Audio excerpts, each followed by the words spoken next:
Welcome to the Bounty Zero X podcast. I'm your host, Angelo Adam, founder and CEO of Bounty Zero X. Bounty Zero X is a decentralized bounty hunting network powered by the BNTY token.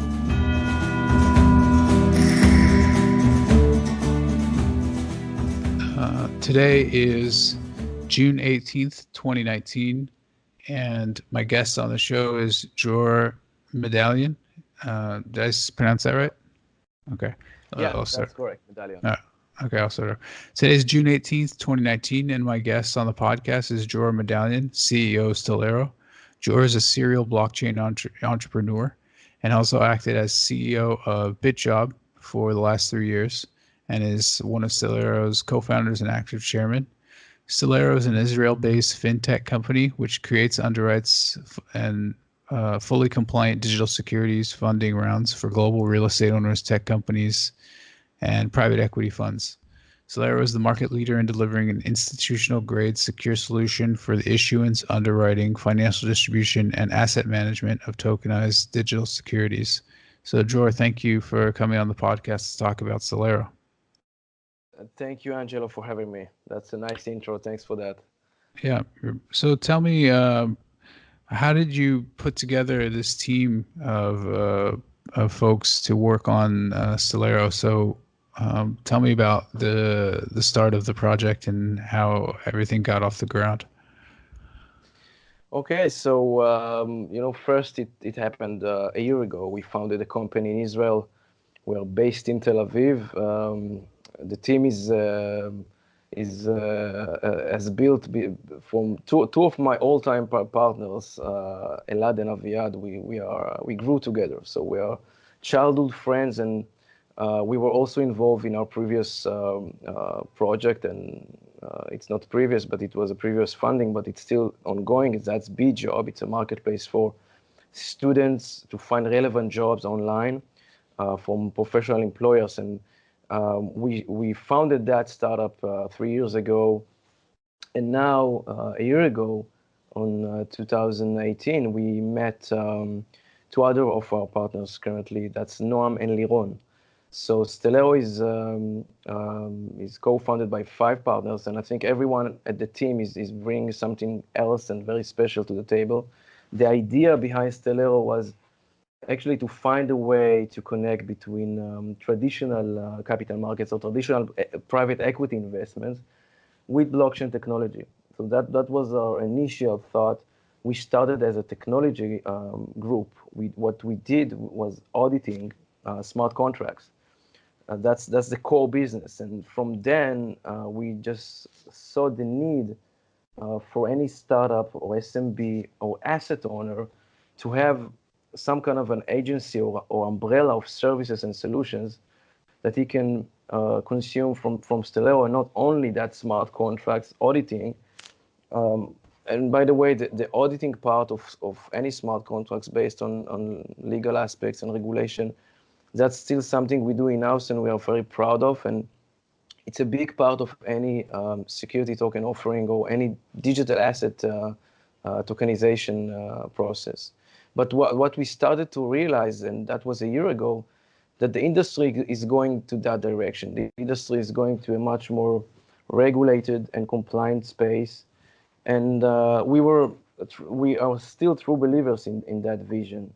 The vision that actually entitled the investor with a true value proposition, with something that he can get a yield from and revenue from, and not just buying some tokens and wait for it to be pumped, So that's a good thing. We honestly don't see the cryptocurrency space really, let's say, correlated with what we do.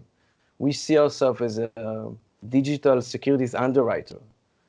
We take care of everything under one umbrella, starting from the business model, tokenomics, legal recommendation, and jurisdictional recommendation, meaning I'm working with my partners, my auditors, and law firms around the globe, and broker dealers that can recommend me where to incorporate one of the customers or issuers that want to raise funds in an alternative method.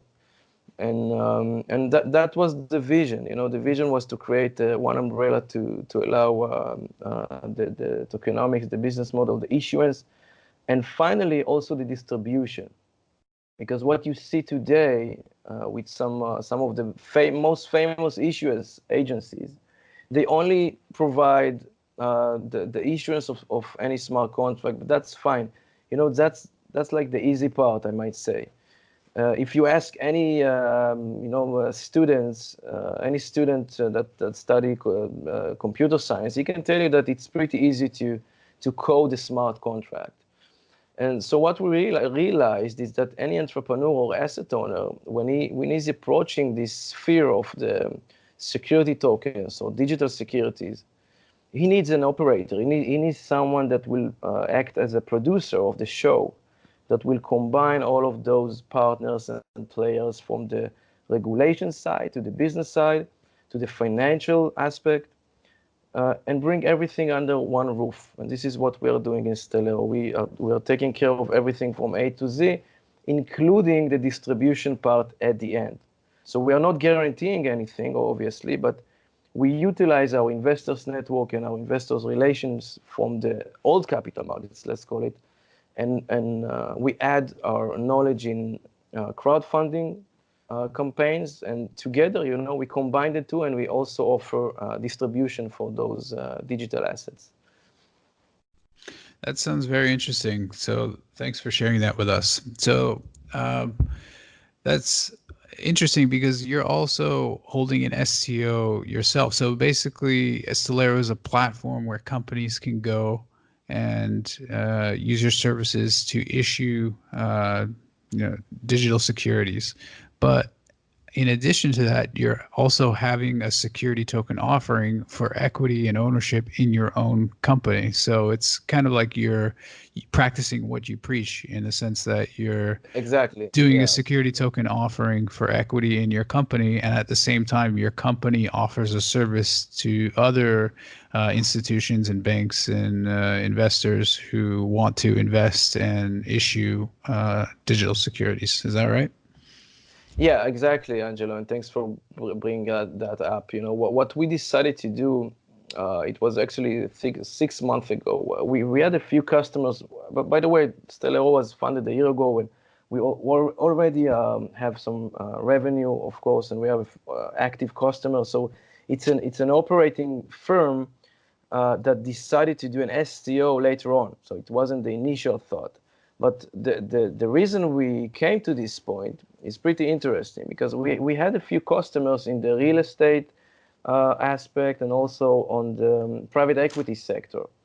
And we managed to do that from understanding those sectors, because my partners, Elad and Aviad, are also, they came from the traditional capital markets. They have license in Israel to sell securities and advise for securities.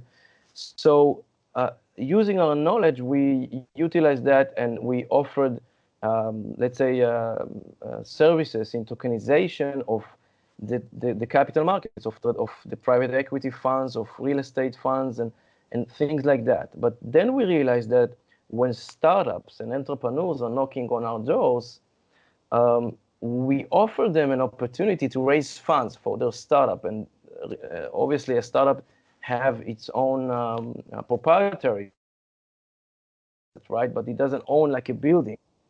So we initially thought, okay, what's the best use case for startups that we can do? We can do it on ourselves.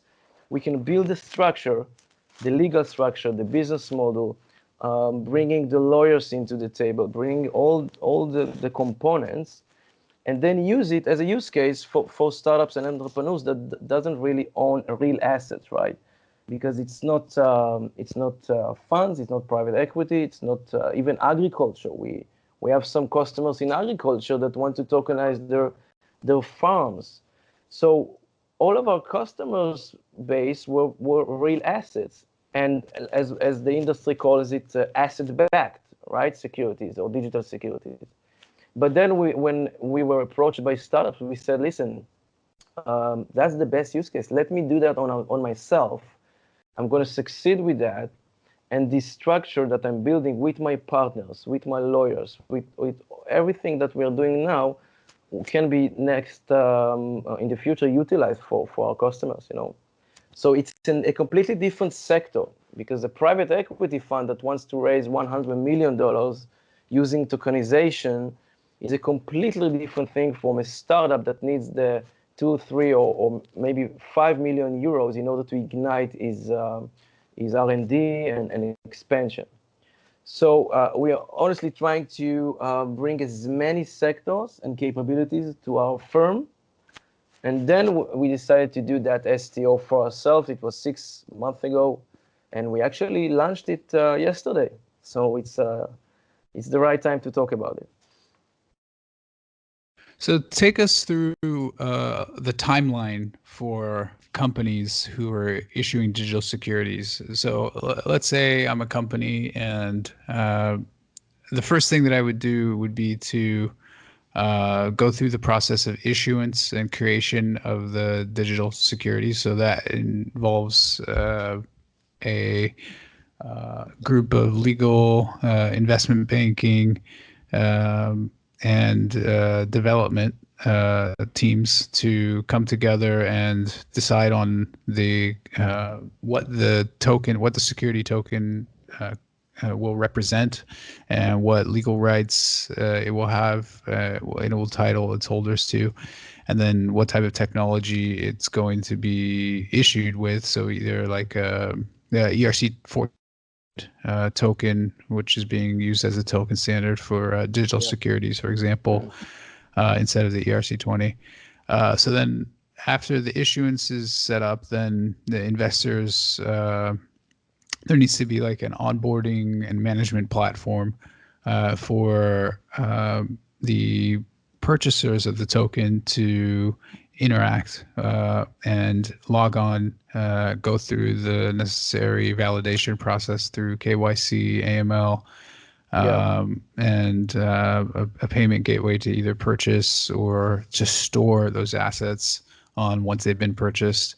And that also would require some notifications, asset ability to manage those assets through the platform as an investor once you're logged in, and then custodial services, because there's a difference between just regular tokens and digital security tokens, which are more highly regulated. They represent an ownership value.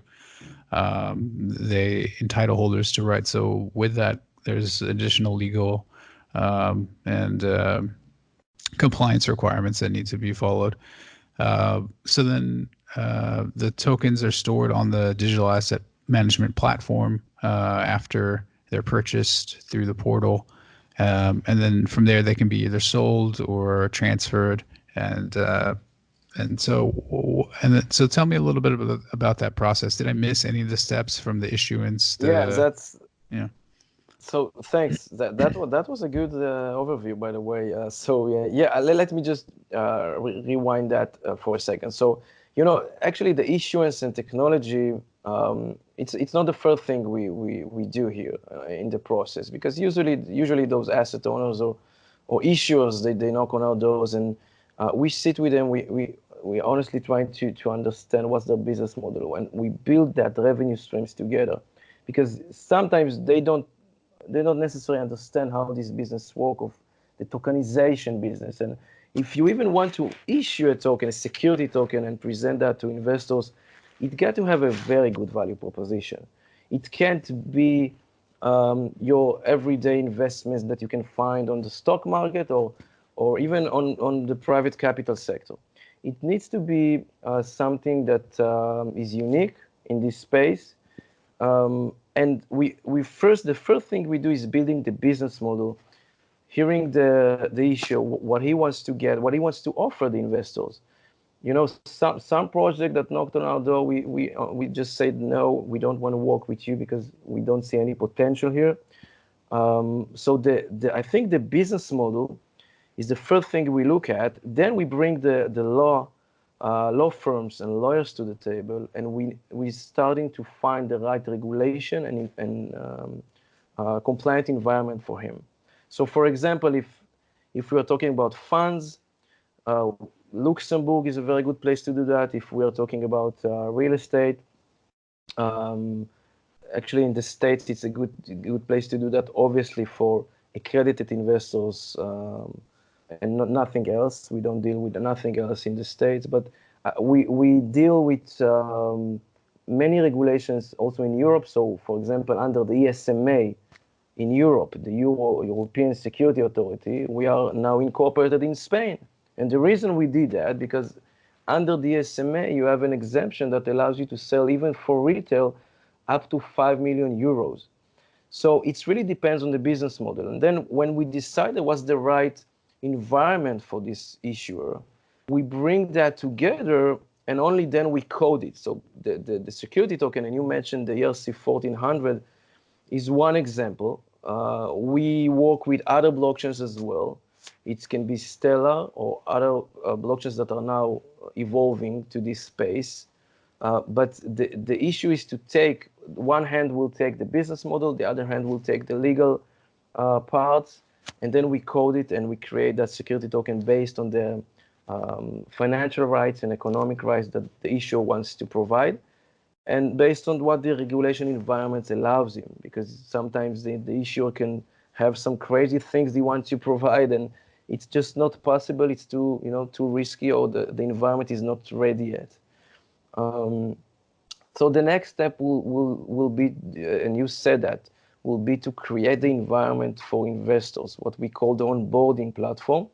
And we have two parts of that.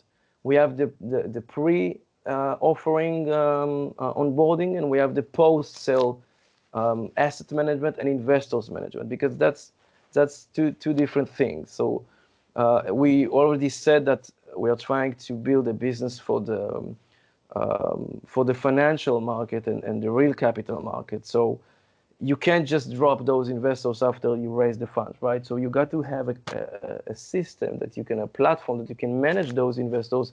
You can alert them with notifications. You can report everything the company is doing with quarterly, even monthly reports or yearly reports, depends on your prospectus. And you can even send your revenues and dividend on the platform. So if it's been done with Ethereum or not, that's not the question, but it can be done. It can be automated, and all the things that relates to investors' distribution, replacing an owner of that share, everything is being done automated, and everything can be coded. So if the issuer, if he doesn't want to provide an option for investors to liquidate or create a tradable environment for that token for the first year, that's not a problem. We can insert those whitelist into the smart contracts and only sell to individuals that were approved by KYC and AML and all the onboarding processes the issuer requires. So actually, the blockchain environment allows us to do everything in a very, very automated way. And before the sale, the investors can do the onboarding, the registration. They can purchase the tokens. They can see everything about the sale, how many tokens were sold, who are the team members, what all the data, all the information needed. Of course, the official prospectus or offering memorandum, as we call it in Europe. So everything will be there on that platform. Then once the investor will invest in the project, he will get some kind of an approval, a written approval over the email, and later on, after we complete the allocation and the distribution is starting, the investor can log in again and see exactly how many tokens he got, and according to the rules that the issuer has set, he can then liquidate it or sell it to other investors or even to secondary markets or exchanges. So that's the whole cycle. Later on we also manage the assets. So if it's real estate, it's much more easy. If we're talking about private equity funds, for example, usually those let's say GPs or fund managers have their own systems to manage the financial allocation and the percentage of of the commissions to their shareholders. But when we do tokenization for funds, we can do that, some part of that, some big part of that also on our platform. And that's a great advantage for the fund manager. He reduces the cost. He's doing everything in an automatic way. If we take funds as a use case, think of private equity funds that you can't even get into because it's not meant for retail, right?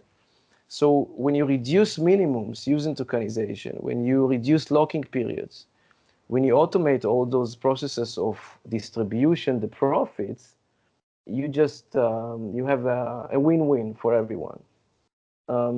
So we are now also doing most of our R&D on that aspect as well, on the aspect of the post-sale, on the asset management, the investor relations, the reporting. That's a very, very important part of the process. So it's never ends with the funding. It keeps on going, and we haven't even started to talk about exchanges. So that's the next step to create liquidity and tradability for those assets. Yeah. Yeah, so thank you for that. That's a very concise overview explaining all the different steps involved in the platform, and there's also a number of competitors in this space besides Stellerro that offer similar services. So in your white paper, you go over there's Securities, Harbor, Polymath. How is Stellerro different than some of these other platforms? Like, what are some of the unique features that you offer that sets you apart from some of the other competitors in this space? Okay, so what we realized, I think it was almost a year ago, is that those issuance platform, and you mentioned a few, there are plenty more, by the way. There are more and more opening every day, and that's okay. But when you look at what they provide technology, they provide the issue, and they call themselves an issuance agency. And when I look at the market, and I see the market in a completely different way.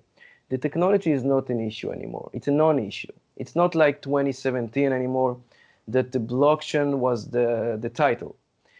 The technologies that we use for digital security, for tokenization processes, it's like a commodity, okay? It's working or not. People, investors and issuers, both sides, they look at the smart contracts as a commodity. They don't really understand what's the difference between Ethereum or Stellar or other platforms that provide some kind of protocol, right? They just want it to work and work efficiently and obviously be secured enough. So then we thought, okay, on the traditional capital markets, you have underwriters. You have underwriters that provide the whole umbrella, the complete umbrella for the issuer, meaning I'm taking the issuer with me, shoulder to shoulder for the whole process. So the actual coding, the actual issuance is really I think maybe the smallest part in our umbrella. It's a part, yeah, it's a part that we need to take some resources and provide that in the most efficient way. But it's not our ticket, as I say. It's not why we built Stellerro. We built Stellerro in order to really act as some kind of a threshold between the traditional capital markets and blockchain tokenization. So while you provide asset management and you provide marketing and you provide distribution, you create that underwriting services. And if you look at Securities and Polymath and all those companies, and by the way, they are great firms, and I'm also acquainted with many of the founders. We have some groups together, and that's amazing what they're doing, and they were also first to do that, in this industry. So they're doing a great job. But in my eyes, they don't provide the full underwriting umbrella. They're just doing the issuance. And when you do an issuance, what else you can provide for your customers other than do your own protocol as well, right? And you can see that most of the other issuers or issuance agency, they just produced a product. They produced a protocol for issuance of security tokens. And here at Stellerro, because we have a very strong technology team. It's kind of it's we look at it. It's very simple. You take a protocol, existing protocol, you do some changes of it, and you just call it and you brand it. And we haven't done it here in Stello because we don't see any need for it. And same like you know from this utility token space, eventually exchanges will have to accept that specific protocol. There isn't any standardization currently in the market, but it will get there. So we decided to go with the most common protocol, and the most common protocol. And by the way, we get that feedback from exchanges, securities exchanges that are going to get licensed, are going to be live. And we did like a survey, we asked them, we partnered with them, and we said, listen, if I'm using ERC 1400, which is a upgraded version of ERC 20, what will be the odds that you will accept that and not some specific protocol that a specific agency created? And the answer was absolutely driven to the ERC 1400 because that's the most common protocol. And I think in my eyes, our leverage is giving or providing the issuer the whole umbrella, being the producer of the show, taking him from the business model, the tokenomics, and eventually to distribution and liquidity. So it's a completely different thing from just doing issuance or doing technology. We started as technology core group, but we are doing much more than that now. Yeah, that makes a lot of sense. So you guys are marketing yourself as a full service provider for the whole life cycle of the Yeah, issuance process, whereas some of the other competitors maybe just specialize in one of those one of those specific parts of the life cycle, and you guys just are handling the entire process from beginning yeah, to end. So a company or startup can come, or an investor can come to you, and not have to get into some of the details with you know going to multiple vendors or subcontractors throughout the exactly. process, like putting Yeah, together lawyers, consultants, and issuers and technology companies.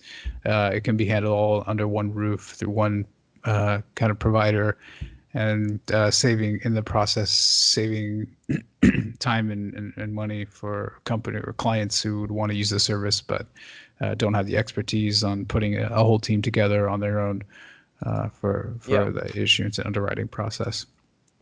yeah. That's correct. Yeah, Yeah, so let's talk about the platform that you guys are developing, where investors and issuers will be able to interact with the company. Um, so you guys are launching. I think you guys mentioned that you're launching the platform in December of 2019. So that's around 6 months from now. And are you guys on track for meeting that timeline, or do you think it'll be sooner or yeah. later? And what will be Uh, is that like the preliminary release? And then you said you've had some clients already. So the clients that you've had up until now have been using your services through just not through an actual online platform, but what you're going to be developing is a way to kind of offer services to clients through this portal, and that's something that you guys are working on right now. Yeah, exactly. So you got it correct on all aspects, and I will elaborate a bit. So first, when you open a business, obviously you don't have many customers on your portfolio, especially if you deal with blockchain technology, and especially if you deal with STOs and security tokens. And what we decide to do first is to develop some kind of a white label. So this white label will be embedded or implemented on that issuer website, and only when we see ourselves manage to gather a decent amount of customers on our pipeline or portfolio, then we can launch the Stellero platform as an online platform that will hold all those assets together. And even we will create some kind of a secondary market between our customers. And The thing is that when you offer a white label for issuers or for customers, that's the best use case for them. So currently we're doing that. But the thing on our roadmap saying December 2019, that's the post management. So we already have the pre-management, let's call it like that, or the pre-offering platform fully developed. We are also utilizing it right now on Stellerro. So if you go into our website, you know, the investors, anyone can go into our website, stellerro.com, and you will have a link to the investors onboarding platform. And you can see all the process from the onboarding, the registration, the KYC, the AML, all the digital signatures you need to provide. For example, for accreditation, right? If you are a citizen of a specific country, I need to provide specific documents to sign. So you will sign it on the platform. You will also provide documents from your CPA or accountant because some regulations needs that as well. So we already have all that in place, and it's fully operating in our cell. So, you know, people can see it, and it's live. The post management, and this is why I talked about the R&D is still on the movement over there, but it's not there yet. But we sincerely hope that it will be until the end of the year we can launch our beta for it. But it will include all the post-sale management. So it's management of investors' relations and also of the asset itself. And you know, in my eyes, that's the best platform you can ask for. It's you can have all the pre-sale options and also the post-sale. So for our customers, for our current customers, we offer the white label as a solution. We say, listen, we have the knowledge, we have the technology to embed that in your website. So if it's a fund, the investors can log into that white label, and they wouldn't know anything about Stellerro if that's the issuer request. It will be fully branded under the issuer brand and logos and colors, and it will be a part of his website. So we embed that onboarding platform. And later on, we also provide that asset management platform, which we hope to release the beta this December. Okay, great. So I just have a couple more questions because we're at 30 minutes and I want to be respectful of your time. So these are just general questions about blockchains and the overall market as a whole. Yeah. So so far in the process of your security token offering and in developing your services to clients, what have been some of your greatest successes that you're most proud of from your experience up until now, either with clients or with the STO, or what are some accomplishments that you would say you've reached that you're very proud of? Well, I think that the industry is growing so fast, right? So you as much as you want to be mature enough, you're always suspended and waiting for other providers. For example, exchanges, right? So if I want to make a true replica of the capital market, the traditional capital markets, what are we solving here? We are solving a problem that the private capital in the old world, right, is expensive. It's full of bureaucracy. It's not transparent enough. The entrance levels are too high. So when we try to make a replica of it in a tokenization space, we need all the players to join the game, right? But unfortunately, entrepreneurs and issuers, they always come first, and the regulators always are always late.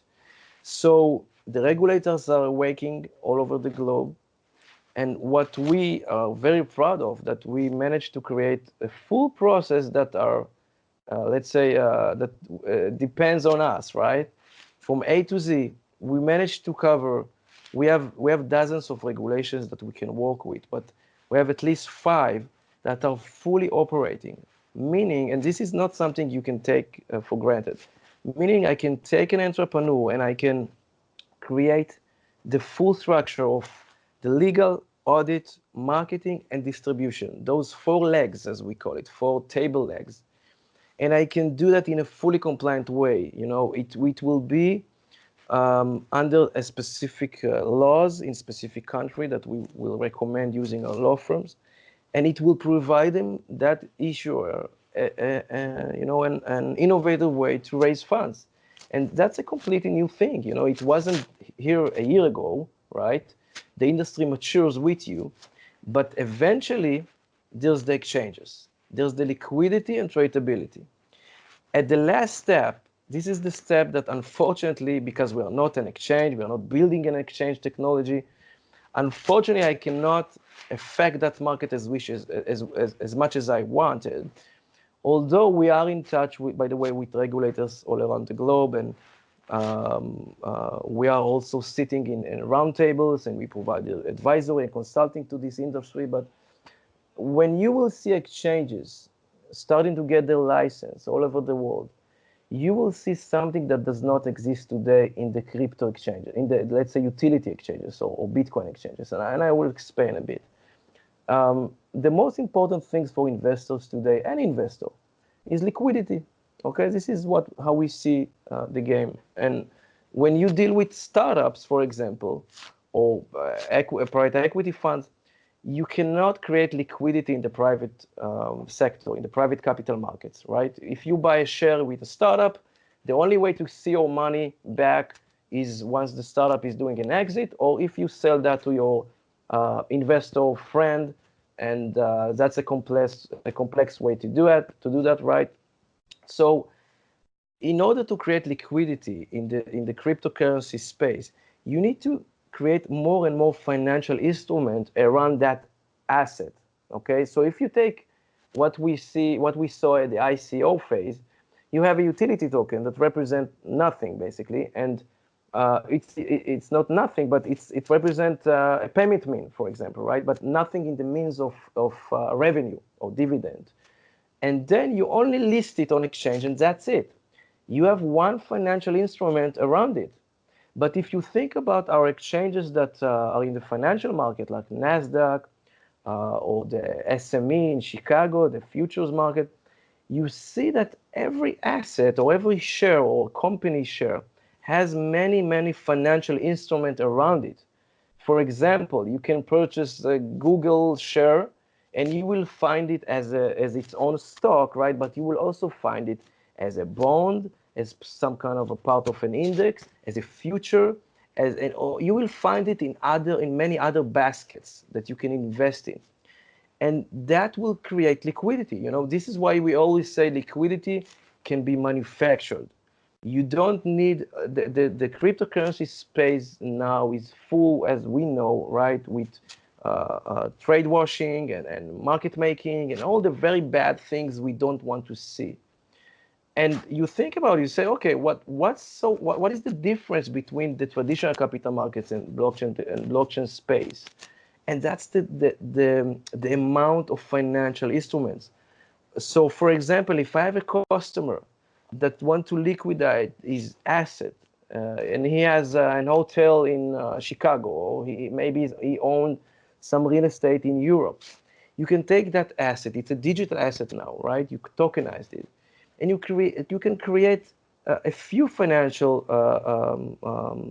instruments around it, like ETFs, right?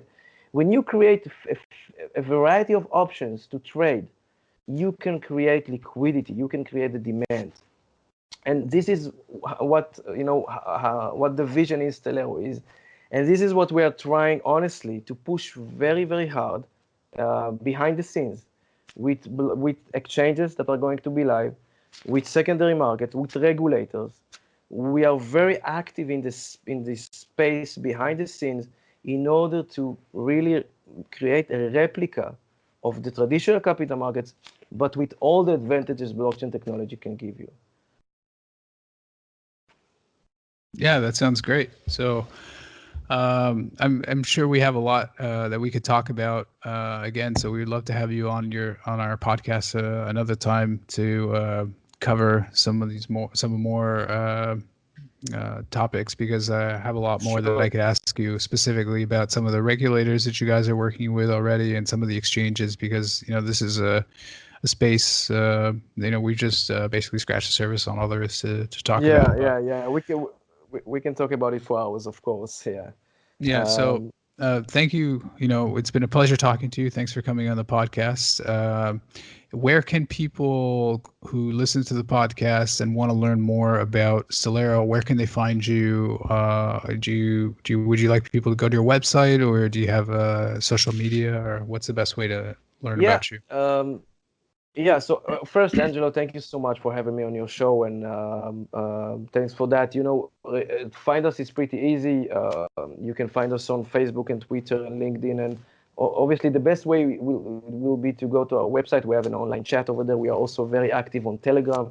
We have a very big community, so it's pretty easy to find us. And I'm always here for advisory, for advice, for customer relations, and for our STO as well. So, we offer investors to jump into our platform and invest in our token, the STRO token, which will present real equity and dividend in Stellero. So I think that's the biggest announcement or title I can get out of this podcast, and provide investors a true value proposition for their money, with a professional team that doesn't say things and can't make his promise. We are a very decent team with a track record, and this can also be found on our website. So thank you so much, Angelo. Yeah, it's my pleasure. We'll include a link in the show notes with your website and more information. And it was great having you on. You're welcome to come on again when you guys have updates or news to share. And my guest on the show Perfect. today has been Jor Medallion, CEO of Stellerro. And you can find more about him on Stellerro at his website, stellerro.com. And Jor, thanks for coming on. Thank you so much, Angelo. Have a great day.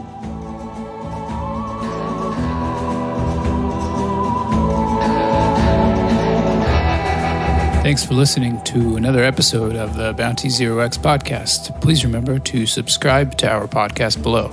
Check out bountyzerox.io, the #1 bounty hunting platform where you can complete work and earn cryptocurrency. Please consult your professional financial investment and tax advisors before making any investment in initial coin offerings. Bounty Zero X does not provide investment or financial advice and does not endorse or recommend investment in any ICOs advertised on the Bounty Zero X podcast or website.